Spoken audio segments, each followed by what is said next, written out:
here. So we're the 3D printed bridge team from Stevens Institute of Technology. I'm the captain, I'm Ben. I'm Ryan. I'm Chris. I'm Quinn. And I'm Aiden. So, our bridge took inspiration from the Mojave River Steel Bridge along Route 66 in California. We thought that the Mojave River Bridge was very visually appealing and very strong, as it's held its weight for over 100 years. And we took inspiration from the square design here in the center, which we implemented here, as you can see. But we iterated some other parts in order to cut down on weight to make it more efficient to hold the 70 pounds that we needed. And a little bit about our way of thinking when going into this design.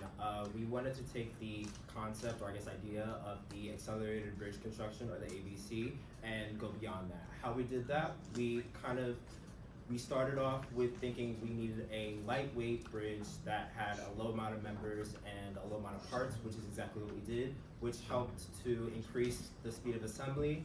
And we also tested out different infill patterns to try to find the strongest infill pattern that would also help with structural integrity. Fun fact, our first iteration of this design was originally a simple push pin system. Quinn will explain more later about how to assemble it. But yeah, now as you can see, it has evolved into a full joint, which makes speed of assembly exponentially faster. So a little insight into our design process. We started off all individually, looking at different, bridges. Every one of us had different inspiration. We came together, and then the person who had the Mojave River Bridge, we were like, hey, this is a really good idea. So we stuck with the truss bridge. And looking at our bridge, we stuck with a little square in the center. We found that was best for the structural integrity, with these triangles on the side. And so some major design features that we took were, if you look at a middle, we actually did not include a middle supporting beam.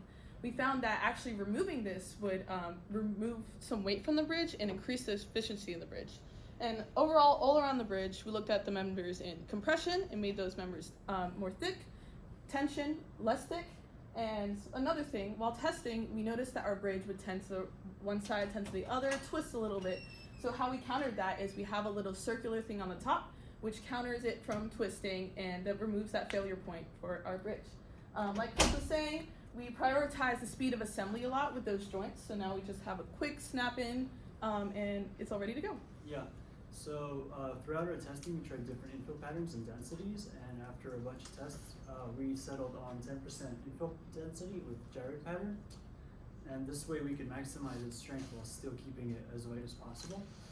And for the same reason, we also used a 0.15 millimeter layer height in all the layers, so that way the layers are closer together and they hold better. So everything is printed with as little supports as possible, because that would make the post-production easier, like cleaning the parts. And the text on the bridge was actually a separate layer that was printed a different color on a bamboo printer. Yeah, that's it. So for our 3 images that are located in the center of our poster, we have 2 that were formed in twin motion thanks to the higher up in our ASE chapter. He generated those for us. And then we also have 3 other views that are shown in Fusion 360. The one in the bottom right actually shows our pin system, if you guys wanted to take a closer look at that.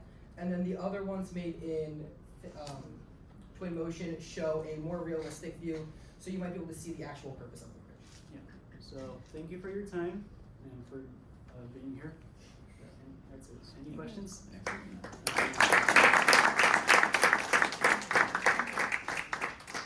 So these are renderings, right, of this bridge design? Yes. Yes. Do you envision it as a pedestrian bridge? In this rendering, yes. Okay, no, that's terrific. Actually, the only 3D printed bridge that I know of in existence is in the Netherlands in this pedestrian bridge. So that's very cool. Bridge, yeah, I guess centered steel. I had another question. I just need a moment to think about it, but I appreciate the presentation. You can look closer. Yeah, so that's all there. Question?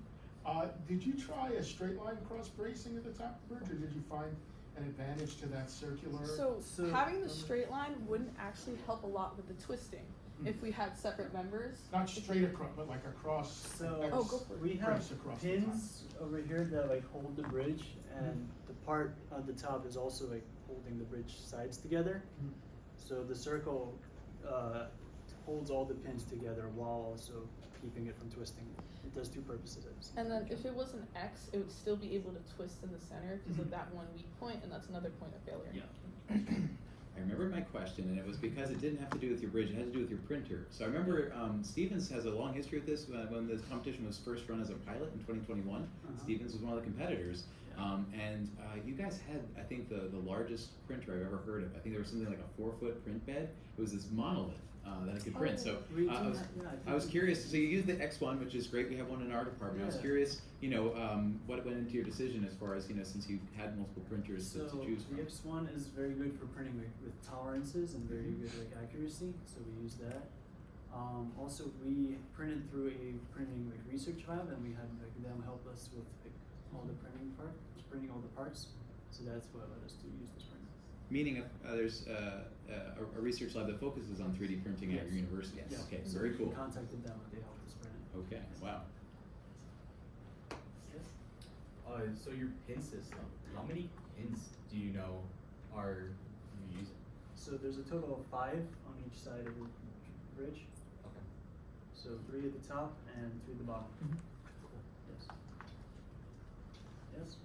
How long was your guys' testing phase, and how many bridges did you guys We create? printed about 7 bridges over the course of 2 months or so. Did we start in January? Yeah, kind of. We started like early CAD in January. Yep.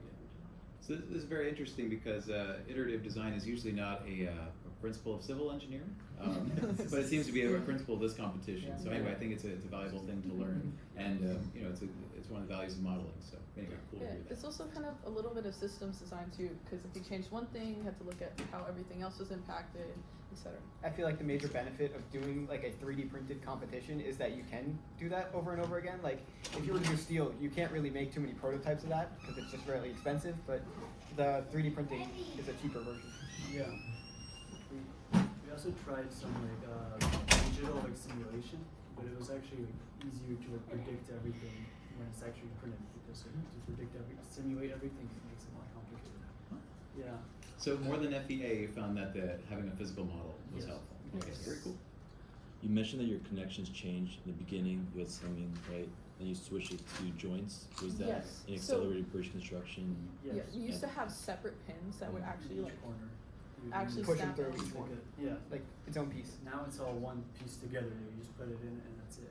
Do you know what your construction assembly time was using the other system to now? How much you reduced it by? Probably close to 2 minutes with the pins. But now with the current one, we've gotten it down a lot more. We'll see what that is. Yeah. Right? Yeah. So I think this would be mortise and tenon, right? If you've got like pins that are part of it that fit into Yes. a joint. Yes, Yeah, okay, exactly yep, what we yep, had, yeah. very good. Yeah. And now it just slides on the joint. And then Yeah. also the imaging. I think it's the first time we've seen that in the metro competition. Oh. So excited to see that. But what was that like?